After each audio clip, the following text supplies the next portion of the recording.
नमस्कार दोस्तों। आज की जो कहानी है बड़ी ही ज्ञानवर्धक और बड़ी ही मोटिवेशनल है प्यारे दर्शकों।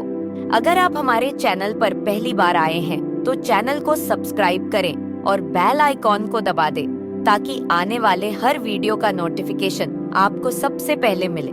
एक घने जंगल की रहस्यमयी दुनिया में जहाँ सूरज की किरणें पेड़ों की सघन शाखाओं को चीरकर धरती तक पहुँचने के लिए संघर्ष करती थी, एक ऊंचे और विशाल पहाड़ की चोटी पर एक बूढ़ा गिद्ध रहता था। उसका नाम वज्रनयन था, जिसका अर्थ था वह जिसकी आंखें वज्र जैसी कठोर और अडिग थीं। उसकी उपस्थिति ही जंगल के अन्य जीवों के लिए एक रहस्य की तरह थी। वज्रनयन का घोंसला पहाड़ की सबसे ऊंची और कठिन चोटी पर स्थित था, जहां पहुंच पाना सामान्य पक्षियों और प्राणियों के लिए असंभव था। कहते हैं कि वज्रनयन ने यह स्थान वर्षों की साधना और अनगिनत अनुभवों के आधार पर चुना था।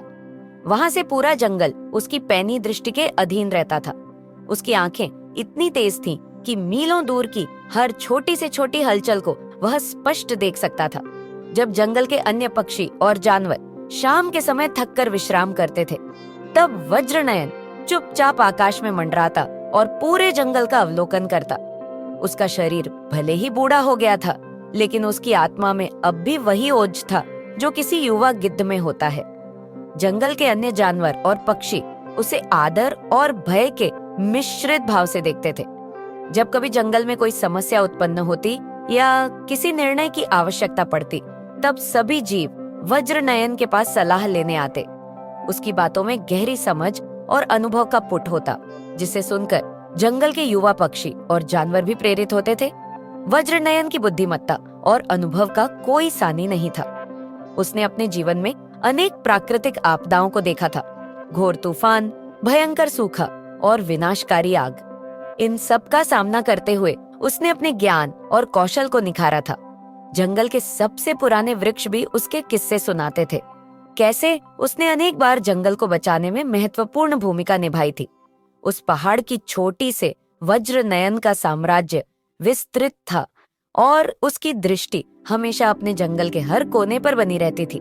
वह केवल एक गिद्ध नहीं, बल्कि पूरे जंगल का रक्षक और मार्गदर्शक था। सर्दियों की एक शांत और ठंडी सुबह थी। सूरज की पहली सुनहरी किरणें पहाड़ की बर्फीली चोटी को स्पर्श कर रही थी, मानो प्रकृति ने सफेद चादर ओढ़ रखी हो। आकाश स्वच्छ और नीला था और हवा में हल्की ठंडक घुली हुई थी। वज्रनयन, जो उस पहाड़ी पर वर्षों से निवास कर रहा था, अपनी विशाल चट्टान पर बैठा दूर क्षितिज की ओर देख रहा था। उसके पंखों पर समय की रेखाएं स्पष्ट नजर आती थीं, लेकिन उसकी आंखों में अब भी वही चमक थी जो किसी दूरदर्शी और अनुभवी जीव में होती है। उसके पास जीवन के अनगिनत अनुभव थे और उसने जीवन के हर पहलू को बड़े धैर्य और सूक्ष्मता से देखा और समझा था। प्रकृति के हर बदलाव, हर ऋतु और जंगल के हर उतार चढ़ाव का वह साक्षी था। यही कारण था कि जंगल के अन्य जीव उसे गुरु के रूप में देखते थे और उसकी कई हर बात को जीवन का अनमोल पाठ मानते थे। उस दिन धीरे धीरे जंगल के कई पक्षी और जानवर उसकी चट्टान के पास आकर बैठने लगे। कुछ जमीन पर बैठ गए तो कुछ पेड़ों की शाखाओं पर। ठंडी सुबह की हल्की धूप में वे वज्रनयन के शब्दों की गर्मी की आस में बैठे थे। जंगल के युवा जीव अक्सर उसके पास जीवन के रहस्यों को जानने आते थे और वज्रनयन कभी किसी को खाली हाथ नहीं लौटाता था। थोड़ी देर बाद एक युवा हिरण, जो अभी अभी जीवन की कठिनाइयों को समझने लगा था, धीरे धीरे आगे बढ़ा। उसका मन जिज्ञासा से भरा हुआ था, लेकिन गुरु के सामने बोलने का साहस करना सरल नहीं था। उसने अपने भीतर के डर को किनारे रखा और झुककर विनम्रता से कहा, गुरुदेव, इस दुनिया में सबसे बड़ा धोखा कौन देता है? हमें ऐसे लोगों से बचने का मार्ग दिखाइए। वज्रनयन ने अपनी आंखें धीरे धीरे बंद कर ली। उसकी श्वास गहरी और स्थिर थी, जैसे वह समय के पुराने पन्नों को पलट रहा हो। जंगल में सन्नाटा छा गया। हर प्राणी उसकी अगली बात सुनने को आतुर था। कुछ क्षणों बाद वज्रनयन ने अपनी आंखें खोली और अत्यंत गंभीर स्वर में कहा, सुनो, मैं तुम्हें 4 ऐसे लोगों के बारे में बताऊंगा जो जीवन में अवश्य धोखा देते हैं। इनकी पहचान करना और इनसे दूर रहना आवश्यक है। वज्रनयन ने गहरी दृष्टि से सभी की ओर देखा और कहना शुरू किया, पहला धोखा हमें वह व्यक्ति देता है जो केवल अपने स्वार्थ के लिए मित्रता करता है। जब तक उसे लाभ होता है वह तुम्हारे साथ चलता है, लेकिन जैसे ही कठिन समय आता है वह सबसे पहले मुंह फेर लेता है। ऐसे व्यक्ति की पहचान उसके शब्दों से नहीं बल्कि उसके कर्मों से करो। वह कुछ पल रुका, फिर आगे कहा, दूसरा धोखा वह देता है जो आवश्यकता पड़ने पर तुम्हारी मदद का वादा करता है, लेकिन संकट के समय बहाने बनाकर पीछे हट जाता है। ऐसे लोग तुम्हारे विश्वास को तोड़ते हैं और तुम्हारे मन में संदेह की भावना पैदा करते हैं। इनसे सावधान रहना आवश्यक है। तीसरी बात कहते हुए वज्रनयन की आंखों में एक हल्की कठोरता झलकने लगी। तीसरा धोखा वह देता है जो तुम्हारे सामने तुम्हारी प्रशंसा करता है, लेकिन पीठ पीछे तुम्हारे विरोध में बातें करता है। यह व्यक्ति सबसे खतरनाक होता है क्योंकि वह तुम्हारे विश्वास को चुपचाप नष्ट कर देता है। ऐसे लोगों से दूरी बनाए रखना ही बुद्धिमानी है। फिर वज्रनयन ने अपना स्वर और धीमा किया। चौथा और सबसे बड़ा धोखा हमें वह देता है जो तुम्हारे साथ प्रेम का दिखावा करता है, लेकिन अपने हृदय में द्वेष और जलन रखता है। यह व्यक्ति धीरे धीरे तुम्हारे खिलाफ षड्यंत्र रचता है और तुम्हें हानि पहुंचाने का अवसर खोजता रहता है। उसकी मुस्कान के पीछे छिपे विष को पहचानना कठिन होता है, लेकिन ध्यान से देखने पर उसके व्यवहार में विरोधाभास साफ नजर आता है। वज्रनयन ने अपनी बात समाप्त की और चुपचाप आकाश की ओर देखने लगा। सभी जीव उसकी कही बातों पर सोचने लगे। उस युवा हिरण ने गुरु के प्रति कृतज्ञता प्रकट की और मन ही मन निश्चय किया कि वह जीवन में इन 4 प्रकार के लोगों से सावधान रहेगा। उस दिन से जंगल में हर कोई वज्रनयन की शिक्षाओं को और गहराई से समझने लगा और उनके जीवन में सतर्कता और समझदारी बढ़ने लगी। सभी ध्यानपूर्वक सुनने लगे। वज्रनयन ने कहना शुरू किया, एक स्वार्थी मित्र, एक छिपा हुआ खतरा। स्वार्थी मित्रता उस जाल की तरह होती है जो शुरुआत में सुनहरी दिखाई देती है, लेकिन समय के साथ उसकी चमक फीकी पड़ जाती है। ऐसे मित्र तब तक तुम्हारा साथ देते हैं जब तक उन्हें किसी प्रकार का लाभ मिलता रहता है। उनके व्यवहार में एक विचित्र प्रकार की चतुराई और मीठे शब्दों की चादर होती है, जिससे यह समझ पाना कठिन हो जाता है कि उनकी मित्रता का आधार सच्ची भावना है या स्वार्थ। मैंने एक बार एक रोचक और सीख देने वाली कहानी सुनी थी, एक लोमड़ी और एक कौवे की। यह कहानी जंगल की दुनिया में बहुत प्रसिद्ध थी और अक्सर बूढ़े जानवर इसे सुनाते थे। जंगल के एक कोने में एक विशाल पीपल का पेड़ था, जिसकी ऊंचाई तक पहुंचना किसी भी भूमि पर चलने वाले जानवर के लिए असंभव था। उस पेड़ पर मीठे और रस भरे फल लटके रहते थे, जो हवा में झूलते हुए सभी की नजरों को आकर्षित करते थे। एक दिन लोमड़ी ने इन फलों को देखा और मन ही मन ललचाई, परंतु वह जानती थी कि उसकी पहुंच उन फलों तक कभी नहीं हो पाएगी। तभी उसकी नजर एक चतुर कौवे पर पड़ी, जो उस पेड़ की ऊंचाई तक उड़ सकता था और फल तोड़कर ला सकता था।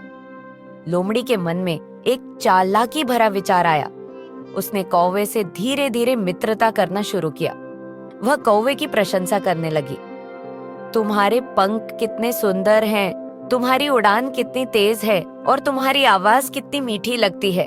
कौवा, जो प्रशंसा से प्रभावित हो गया था, लोमड़ी की बातों में आ गया। कुछ ही दिनों में दोनों अच्छे मित्र बन गए। कौवा जब भी ऊंचाई पर जाकर फल लाता तो वह लोमड़ी को दे देता। लोमड़ी खुशी खुशी फल खा जाती और कौवे की मित्रता की तारीफ करती। परंतु समय के साथ लोमड़ी का असली स्वभाव प्रकट होने लगा। एक दिन कौवा घायल हो गया। उसकी एक पंख टूट गया था और वह उड़ने में असमर्थ हो गया। कौवे ने लोमड़ी से मदद मांगी, लेकिन लोमड़ी ने उससे दूरी बना ली। न तो उसने कौवे के लिए भोजन लाने की कोशिश की, न ही उसकी देखभाल की। धीरे धीरे लोमड़ी ने कौवे से संपर्क पूरी तरह से तोड़ दिया और नई दोस्ती की तलाश में निकल पड़ी। यह कहानी केवल जंगल की कथा नहीं है, बल्कि जीवन का एक गहरा सत्य भी दर्शाती है। कई बार जीवन में हम ऐसे मित्रों से घिरे होते हैं जो हमारे कठिन समय में हमारा साथ छोड़ देते हैं। जब तक उन्हें हमसे किसी प्रकार का लाभ मिलता है, वे हमारी परछाई की तरह हमारे साथ चलते हैं। परंतु जब जीवन में अंधकार छा जाता है और हमें उनके सहारे की सबसे अधिक आवश्यकता होती है, तो वे सबसे पहले मुंह मोड़ लेते हैं। याद रखना, जो मित्र केवल अपने लाभ के लिए तुम्हारे साथ है, वह कभी सच्चा मित्र नहीं हो सकता। सच्चा मित्र वही होता है जो कठिन परिस्थितियों में तुम्हारे साथ खड़ा रहता है, चाहे हालात जैसे भी हों। एक सच्चे मित्र की पहचान उसके कर्मों से होती है, न कि उसके मीठे शब्दों से। तुम्हारे सुख में प्रसन्न होता है और तुम्हारे दुख में तुम्हारा सहारा बनता है। इसलिए जीवन में मित्रता को समझदारी और धैर्य के साथ चुनना आवश्यक है। उन लोगों पर विश्वास करो जो तुम्हारे जीवन के हर पहलू में साथ देते हैं, न कि उन पर जो केवल तुम्हारी सफलता की छाया में खड़े रहते हैं। स्वार्थी मित्र का समय रहते पहचान कर उससे दूरी बना लेना ही बुद्धिमत्ता है। 2. अधिक चापलूसी करने वाला। एक अदृश्य खतरा। अत्यधिक चापलूसी करने वाले व्यक्ति अक्सर एक मृग मरीचिका की तरह होते हैं। उनकी बातों में इतनी मिठास होती है कि यह समझना मुश्किल हो जाता है कि वे तुम्हारी भलाई चाहते हैं या अपने स्वार्थ की पूर्ति कर रहे हैं। चापलूसी एक ऐसा हथियार है जिसका प्रयोग चालाकी और धूर्तता के साथ किया जाता है। ऐसे लोग तुम्हारी अच्छाइयों को बढ़ा चढ़ाकर प्रस्तुत करते हैं, लेकिन उनका उद्देश्य तुम्हें खुश करना नहीं होता, बल्कि तुम्हारी भावनाओं का लाभ उठाकर अपने लिए अवसर पैदा करना होता है। मैंने एक बार जंगल में एक दिलचस्प घटना देखी थी। एक शक्तिशाली शेर और एक धूर्त लकड़बग्घे की कहानी। यह कहानी जंगल के सभी जानवरों के लिए एक सीख बन गई थी। जंगल का राजा, वह शेर, अपनी ताकत और पराक्रम के लिए प्रसिद्ध था। उसकी दहाड़ से पूरा जंगल थरथराता था और कोई भी जानवर उसकी ओर आंख उठाकर देखने की हिम्मत नहीं करता था। लेकिन शेर के आसपास हमेशा एक लकड़बग्घा घूमता रहता था, जो उसकी हर बात पर सहमति जताता और हर समय उसकी तारीफ करता। हे जंगल के राजा, आपकी चाल से तेज तो हवा भी नहीं चल सकती। आपकी आंखें चांद की तरह चमकती हैं और आपकी शक्ति के आगे कोई टिक नहीं सकता। लकड़बग्घा हर दिन शेर की इस तरह चापलूसी करता। शेर इस चापलूसी से प्रसन्न होता और लकड़बग्घे को अपने शिकार में से हिस्सा देता था। समय बीतता गया। शेर धीरे धीरे बूढ़ा और कमजोर होने लगा। उसकी दहाड़ अब उतनी शक्तिशाली नहीं रही थी और उसका शरीर थकान से भरने लगा था। शेर को अब तेजी से शिकार करना कठिन हो गया था। एक दिन जब शेर बीमार पड़कर अपनी गुफा में पड़ा था, तब वही लकड़बग्घा, जो कभी उसकी तारीफों के पुल बांधता था, अब उसकी कमजोरी को देख रहा था। लकड़बग्घा शेर के पास आया और सोचने लगा, अब इस बूढ़े शेर का क्या फायदा? यदि मैं इसे मार दूं, तो मैं स्वयं जंगल का राजा बन सकता हूँ। वह धीरे धीरे शेर के आसपास मंडराने लगा। उसकी दबी हुई आंखों में लोभ और छल की चमक थी। शेर ने यह सब महसूस किया, लेकिन उसकी कमजोरी के बावजूद उसकी अनुभव दृष्टि अब भी तेज थी। उसने लकड़बग्घे की आंखों में छिपे धोखे को पहचान लिया और गरजते हुए कहा, जिन हाथों को मैंने कभी शिकार का हिस्सा दिया था, वही हाथ आज मुझे ही मारने के लिए बढ़ रहे हैं। लकड़बग्घा सहम गया और धीरे धीरे वहां से भाग निकला। इस कहानी का अर्थ बहुत गहरा है। चापलूसी करने वाले लोग हमेशा तुम्हारे आसपास रहते हैं, लेकिन वे तुम्हारी ताकत का हिस्सा नहीं होते, बल्कि तुम्हारी कमजोरी का इंतजार करते हैं।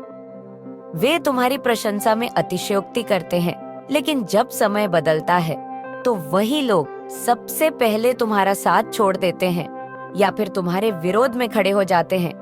सच्चा साथी वही होता है जो तुम्हें सच बोलने का साहस रखता है, भले ही वह सच कड़वा क्यों ना हो। वह तुम्हारी कमजोरियों को तुम्हारे सामने प्रकट करता है ताकि तुम उन्हें सुधार सको। ऐसे व्यक्ति ही तुम्हारे जीवन में सच्चे मित्र होते हैं। वे तुम्हारी प्रगति में योगदान देते हैं, बिना किसी स्वार्थ के। इसलिए चापलूसी करने वालों की पहचान करना और उनसे उचित दूरी बनाए रखना बहुत आवश्यक है। मीठे शब्दों की दुनिया में खोने के बजाय उन लोगों की संगति करो जो तुम्हारी भलाई के लिए सच्चाई का दर्पण दिखाने से नहीं डरते। यही जीवन की सच्ची सीख है। 3. अवसरवादी रिश्तेदार। संकट में साथ छोड़ने वाले जीवन में कुछ रिश्ते ऐसे होते हैं जो केवल तब दिखते हैं जब तुम्हारे पास कुछ देने के लिए होता है।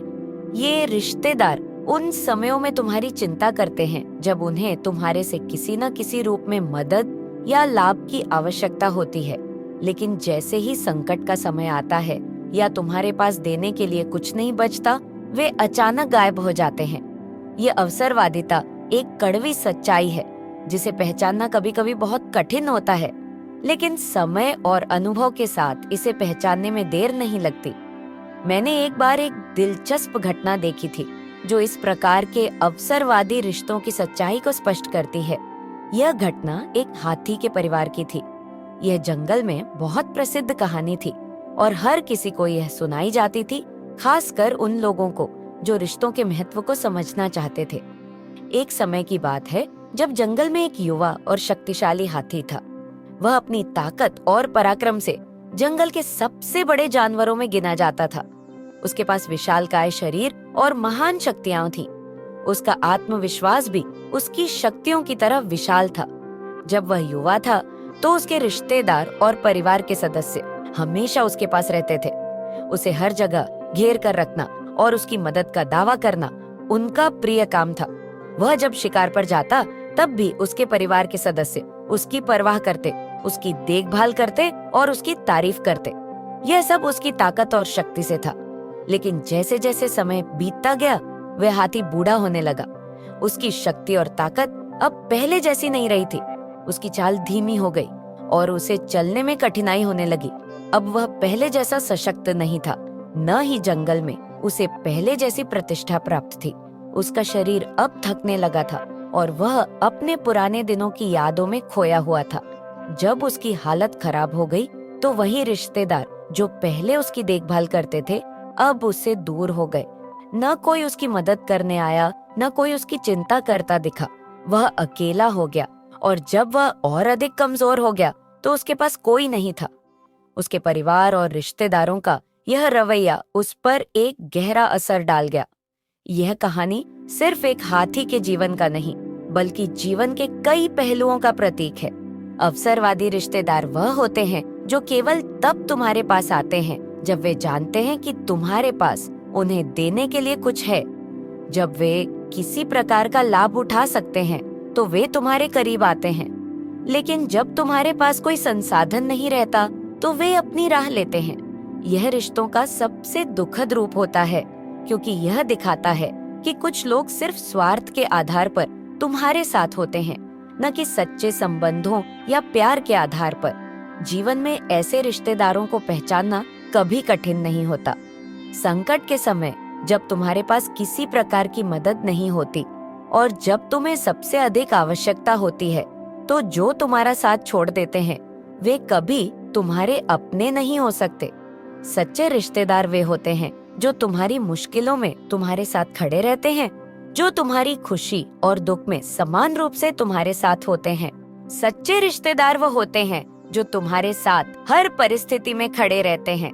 जब तुम सफल होते हो तो वे तुम्हारे साथ खुश होते हैं, और जब तुम असफल होते हो तो वे तुम्हें सांत्वना देते हैं। वे तुम्हारे साथ होते हैं न केवल तब जब तुम मजबूत होते हो, बल्कि तब भी जब तुम कमजोर होते हो और तुम्हें सबसे ज्यादा सहारे की आवश्यकता होती है। ऐसे रिश्ते ही सच्चे होते हैं और ऐसे रिश्तेदार ही जीवन के सबसे अनमोल होते हैं। 4. ईर्ष्यालु व्यक्ति। एक छिपा हुआ शत्रु ईर्ष्या एक ऐसी भावना है जो इंसान के मन को अंदर ही अंदर नष्ट कर देती है। यह व्यक्ति को दूसरे की सफलता, खुशी और संपत्ति से चिढ़ने और जलने की भावना पैदा करती है। एक ईर्ष्यालु व्यक्ति कभी तुम्हारी सफलता को सहन नहीं कर सकता। वह तुम्हारे ऊपर उठने को कभी पसंद नहीं करता और उसके दिल में यह चाह होती है कि तुम किसी न किसी तरह गिरो या असफल हो जाओ। यह भावना इतनी गहरी होती है कि वह व्यक्ति तुम्हारी खुशियों के प्रति नफरत की भावना रखता है और अपने स्वार्थ की खातिर तुम्हारे खिलाफ साजिश करता है। मैंने एक बार एक दिलचस्प और शिक्षाप्रद कहानी सुनी थी। ये कहानी एक मोर और एक तोते की थी जो जंगल के एक छोटे से गांव के पास रहते थे। ये दोनों पक्षी अपनी सुंदरता और संगीत के लिए प्रसिद्ध थे, लेकिन उनका जीवन एक गहरे संघर्ष में फंसा हुआ था। तोता था जो अपनी अद्भुत आवाज के लिए जाना जाता था। उसकी मीठी और मधुर आवाज सुनकर लोग उसकी प्रशंसा करते थे। वह जब भी गाता, जंगल के हर कोने में उसकी आवाज गूंज जाती और सब उस पर मोहित हो जाते। उसकी आवाज ने उसे जंगल के अन्य पक्षियों से अलग एक विशेष स्थान दिलाया था। लोग दूर दूर से उसे सुनने आते थे और उसकी तारीफ करते थे। लेकिन मोर, जो सुंदरता में खुद को किसी से कम नहीं समझता था, तोते की सफलता और प्रसिद्धि से ईर्ष्या करने लगा। मोर का खुद का शरीर रंग बिरंगे पंखों से भरा हुआ था, लेकिन उसकी आवाज उतनी आकर्षक नहीं थी। जब वह भी अपनी आवाज में कुछ गाने की कोशिश करता तो वह कभी भी तोते की तरह सुंदर और मधुर नहीं गा पाता। इस कारण वह तोते से घृणा करने लगा। मोर ने एक दिन फैसला किया कि वह तोते को नीचा दिखाएगा। उसने जंगल के अन्य पक्षियों के सामने तोते के खिलाफ षड्यंत्र रचने की सोची। वह जंगल में घूम घूम कर तोते के बारे में नकारात्मक बातें फैलाने लगा। वह कहता, तोता बस एक अच्छे गायक ही है, पर उसकी आत्मा में कोई सच्चाई नहीं है। वह केवल अपनी आवाज से सभी को मोहित करता है, लेकिन असल में वह कोई बड़ा पक्षी नहीं है। मोर का यह षड्यंत्र धीरे धीरे जंगल में फैलने लगा और कुछ पक्षी तोते को नकारने लगे। वे उसकी आवाज को पहले की तरह ध्यान से सुनने के बजाय उसकी आलोचना करने लगे। मोर ने यह देखकर सोचा कि वह अब जीत चुका है, क्योंकि लोग तोते को अब कम महत्व देने लगे थे। लेकिन उसने यह नहीं सोचा कि उसका यह प्रयास न केवल तोते को बल्कि जंगल के अन्य जीवों को भी नुकसान पहुंचा रहा था। इस कहानी का गहरा अर्थ है, ईर्ष्यालु व्यक्ति हमेशा तुम्हारी सफलता से जलता है और तुमसे नीचे गिराने के लिए हर संभव प्रयास करता है। वह कभी तुम्हारी उपलब्धियों की सराहना नहीं करेगा, बल्कि तुम्हें खारिज करने के तरीके ढूंढेगा। ईर्ष्या की भावना से प्रेरित होकर वह तुम्हारे खिलाफ षड्यंत्र करेगा, तुम्हारी छवि को नुकसान पहुंचाने की कोशिश करेगा और तुम्हारी खुशियों के रास्ते में कांटे बोने की कोशिश करेगा। ऐसे व्यक्ति अक्सर तुम्हारी पीठ पीछे तुम्हारे खिलाफ बात करते हैं और तुम्हें कमजोर करने के लिए कोई ना कोई बहाना ढूंढते रहते हैं। वे तुम्हारी असफलता में खुश होते हैं और तुम्हारी सफलता में उन्हें केवल अपने अभाव की याद आती है। ऐसे लोग तुम्हारे सच्चे मित्र नहीं हो सकते, क्योंकि उनका दिल कभी तुम्हारी सफलता में खुशी नहीं महसूस करता। ईर्ष्यालु लोगों से सावधान रहना बहुत जरूरी है। वे हमेशा तुम्हारे आसपास रहते हैं, लेकिन उनका उद्देश्य कभी भी तुम्हारा भला नहीं होता। अपनी सफलता और खुशी की रक्षा करना तुम्हारा अधिकार है और इसके लिए तुम्हें इन लोगों से सुरक्षित दूरी बनाए रखनी चाहिए। सच्चे मित्र वही होते हैं जो तुम्हारी सफलता पर खुश होते हैं और तुम्हें हर कदम पर आगे बढ़ने के लिए प्रेरित करते हैं। इसलिए ईर्ष्यालु व्यक्तियों से बचने के लिए अपनी पहचान को सही तरीके से जानना और उन पर ध्यान केंद्रित करना जरूरी है, जो तुम्हारी सफलता में सच्चे सहायक होते हैं। ऐसे लोगों से दूर रहकर अपनी राह पर अडिग रहना ही जीवन में सफलता की कुंजी है। वज्रनयन ने अपनी बात समाप्त करते हुए कहा, इन 4 प्रकार के लोगों से सावधान रहना। सच्चे मित्र और अच्छे रिश्तेदार वही होते हैं जो संकट के समय तुम्हारे साथ खड़े रहते हैं। सभी ने सिर झुकाकर वज्रनयन का आभार व्यक्त किया और उस दिन से जीवन में इन बातों को अपनाने का प्रण लिया। जंगल के जीवों के बीच वज्रनयन की इस शिक्षा की गूंज लंबे समय तक सुनाई देती रही। दोस्तों, वीडियो कैसी लगी कमेंट में बताएं।